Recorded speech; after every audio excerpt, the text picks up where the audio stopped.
Okay, welcome, Pahrump. As you probably noticed, if you're watching the first 30 minutes of this show, they were running a rerun of a show that aired, I guess, several weeks ago, where I first started talking about Ebola. And then I taped a show that aired last week, and some of that news was a little old, and now we're fast forwarding to this week, and how things can change fast in the world and in the news around us. What I talked about a week ago basically is still relevant, but we still have some new news. And of course, I was in the office back from a vacation and was late getting here, and didn't really have a chance to get an update on what has happened in the last 24 hours regarding the two nurses that were infected in the Dallas hospital. And this brings us to the point of what is actually what they don't want to tell you, and what I'm here to tell you is that this agent, this the Ebola virus, is what I said earlier, was that the hospital systems and the healthcare systems are number one, not prepared to deal with this virus. There are several centers that are, and those are the NIH and the Emory and the Nebraska unit. And I would say shame on the CDC for not stepping in to this agent, this hospital in Dallas, and taking that patient away to an area where he was safe and the workers were safe. What I do understand about this particular situation is that hospitals in nature are excellent at isolating severe respiratory illnesses such as a pneumonia or methicillin-resistant staph, and things of that nature. Being trained in a hospital where you had a patient who had a bad bacteria of type, you would glove and you would gown and you would put on a mask and you would go into the room and deal with a very sick patient. This is a class 4 bioagent, and I don't know if you really understand what that means, but a class 4 bioagent is one that is severely deadly in small doses. And when they work with this virus in the lab, they are in basically spacesuits. I mean, they are in a positive pressure situation to prevent leakage of this virus. And for those that say this virus cannot be spread by an aerosol method, that is absolutely false. This virus does live in droplets and can live in liquid, and if that happens to be aerosolized and in plants in your mucous membranes or in a membrane where it can be gain access to your body, such as your lungs or your eyes, it only takes one virus particle to infect your body, one virus particle. And the fact that these nurses seem to be doing well, I'm not sure exactly what treatment they've been giving. What I saw in the news last night, they apparently were improving, and let's hope that they do come through this without any severe adverse effects, because it really was a breakdown in communication and a breakdown in protocol for these nurses and this hospital to take care of this patient. And why the CDC and the powers to be did not swoop in and deal with this issue, I have no earthly idea. The public doesn't know what they're dealing with. This hospital situation did not know what they were dealing with, and certainly the CDC knew what they were dealing with. And for them to allow someone to take care of this, and as this virus progresses, suffice to say, it is basically creates an HIV situation in 5 days. It's the best way I can describe it. HIV can take a lifetime to take your life. This can do this in 5 days. So if this virus gradually starts to grow, and does what they call a viral amplification, meaning it multiplies into numerous particles, and suppresses the immune system that cannot build an immune response. When a person eventually dies from this virus, as I talked about earlier, it can liquefy their insides, the diarrhea, the vomiting, the fluids that are shed from this person contain an umpteen total of virus. I mean, millions and trillions of virus particles. So as a person dies, they became a virus bomb. They basically explode virus into every area around that. So those nurses who had exposed areas, who may not have had a sealed mask, who may not have had anything that didn't totally control or access to this in an aerosol, were probably going to get infected, and guess what? They did. Maybe that room was positive pressure in the sense that it didn't allow the virus to leak into the hospital, and time will tell, into the air system. That's usually what isolation areas are, but they did not have the proper gear to deal with this particular patient. So doctors probably will never get infected because they really never spent time in the room. Most doctors are basically, writing orders and are not actually in the room.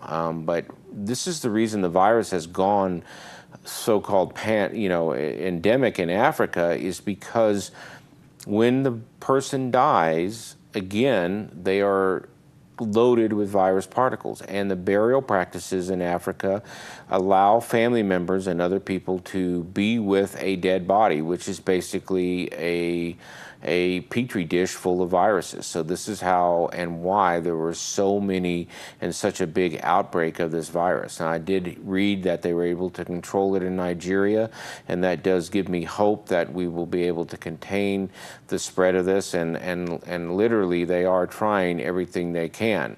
I think to rely on people self-reporting this is a questionable practice. Everybody wants to live in denial about where they are in the world, or do they have this virus? Oh, I don't feel bad, so maybe I don't. But remember, it's a 21-day incubation period, and so they're going to quarantine. They're quarantining people like Thomas Duncan's family, but why they won't quarantine people coming into this country is an absolute. It boggles the mind.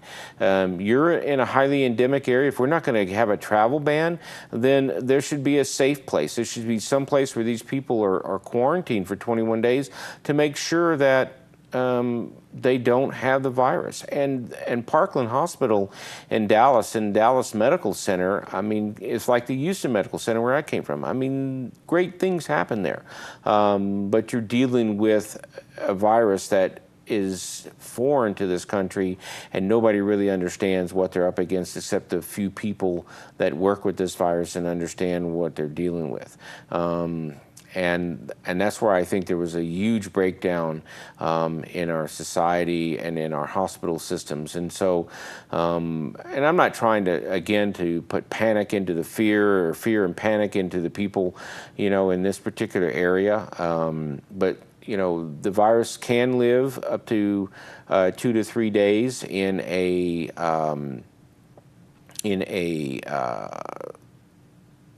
liquid area where liquid droplets are present, and up to 10 hours before the virus particle dries out. And it's not like an HIV virus that has a very short lifespan, that if it's not actually contained in a droplet of blood in a small period of time, this is a little more, but a little bit, how do I say, better of a virus in that respect. I mean, it can live a little bit longer. The airplane situation was a little bit scary. The nurse who supposedly had fever, who took Tylenol, she probably was mounting an immune response to this infection. Was she likely contagious? I do not believe she was. So this is why you're seeing the explanation for the Duncan family who did not come down. They passed their quarantine, but yet the nurses did get the virus. Remember, at the end stages of the virus, you exude umpteen million particles, so trillions and trillions. So that's why the nurses became became infected and other people have not. I don't know about this lab person that supposedly handled the blood samples. I know that person was pulled off a cruise ship. But for those people to go into public places, they should self-quarantine themselves. They should have been, smarter than that. And I think that this is the danger behind this virus, is that people don't want to admit that they could be possibly infected and handling something that is incredibly deadly. It's like handling cyanide without gloves on. It's just, it's death. It's pure death, and there's no way that you can survive this virus, or you want to take the chances to survive this virus. Now, we are live. This is a live section of the show, and the call-in number is 727-8750. And if you are viewing the show and you do have any questions about Ebola or something along that line, I will use my best effort to, again, give you any benefit or answer any questions I can for you. This is cold and flu season, and remember, Ebola can present initially like a cold or flu, a fever, a headache, chills, but you have to be in contact with someone who is in the late stages of the disease, and I think we are relatively safe here in this particular area. Remember, ultraviolet radiation kills the Ebola virus, so we're in a high UV area, so I think this is a good thing for us in this particular area.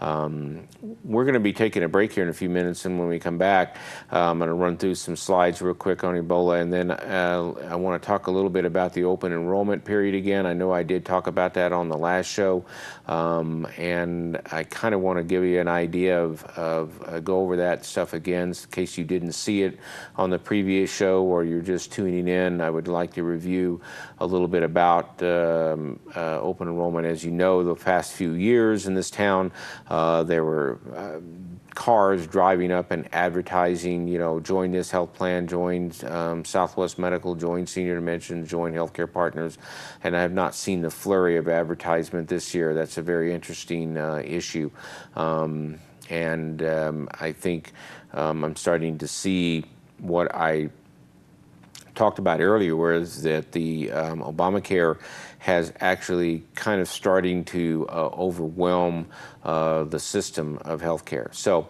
when we come back, I'll go through a few Ebola slides again, and we'll talk about open enrollment. And thank you for tuning in for this small live section of the show. And remember, the number will come up after the break.